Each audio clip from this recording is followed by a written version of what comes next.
Acute care yali takozesa njaga.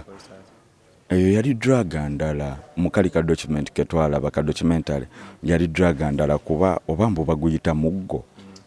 mbu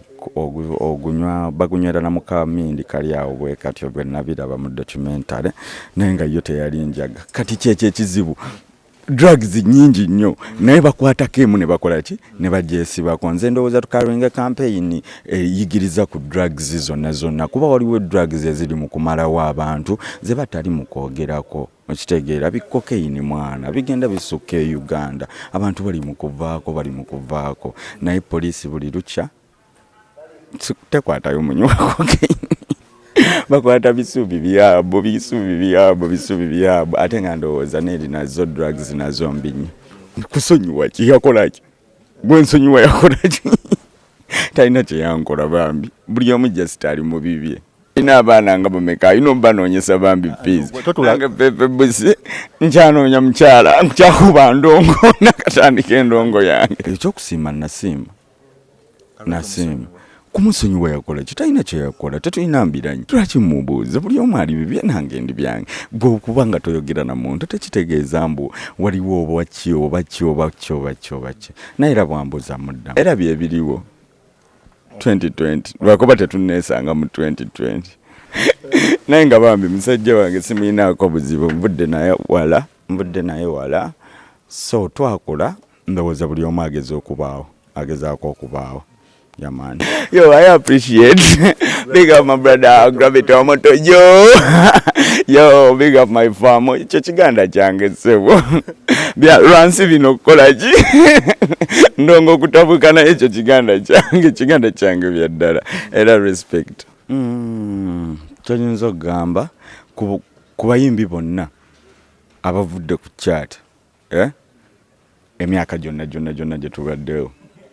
Embeera gye nalabyemu Kireva gye ali bulungi nnyo ate wakabi nnyo ate musajja wakabi nnyo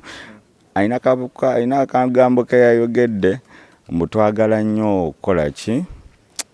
yagambye tuti ekigambo okulokoka namulabye yalokoka azimba studio omanyi okuba ggwe ozimba studio nange sinazimba studio nzegola baliko naye yokuba n'agamanyi ali mu kyalo ssebo takyalina ku chat naye ate akyali focused yekubira bloka ze nakola ki talinga bana abalala betwalabako abadda mu drugs tebalina nawe basula ati so motivating kyenyinza okugamba kubayimbi ekyo kyogambye okubeera ku peak ne tumaliriza nga tekirina kye tuyina obuzibu ndowooza we buva tuli ba good artists naye tetuli ba good businessmen kati sente zaffe tetuli ba entrepreneur tetumanyi kusiga sente zaffe tetumanyi kuinvestinga tetumanyi zizanyisa so kyendowooza ku tiimu y'obulya muyimbi kulina okubeera kateera businessman ate olinga yesibwa ndongo naye nga yakubalira sente zo kyogendo zikola ki oziteekamu kuba ffe nze nga kafefe busikaabwe ndi so good mu creating my music naye nyinza okuba siri so good mu entrepreneurship naye ate bwenfuna ba entrepreneur abalala ne twogeramu biki basobola okundaga sente zange ngeri genzizanyisaamu ne zitagenda bwe zityo kuba leero tufuna enkyosobola okukyanga tofuna kiyizeemu mbu sente zo zofuna olina okuzibalirira ani Kireva gye studio ye kagimale studio ye kagimale gisabanze ya Kireva gye bapalaso gye bali bakamindi gye bali bonna ate ne Kireva gye tayimba bubi musajja w'amaanyi musajja gwoyogerako ssebo nze nkugambye ali mu kizimba studio genda olaba abalina zi studio wano bowaana batono naye ekirooto kye ky'amaanyi nnyo era sisobola gaana kukola naye ekiyingiza ssente sigenda kulimba sirina kyenkola nkola music naye obusente bwange nyina ababunzanyisirizaamu samuzimbira naye byendiko tujja bibagamba naye nga ali bulungi tatomera mukama w'amaanyi naye nga akasente kange bambi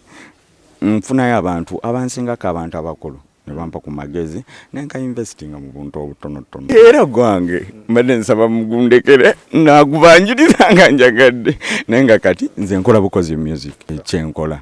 biri ebirala tubireke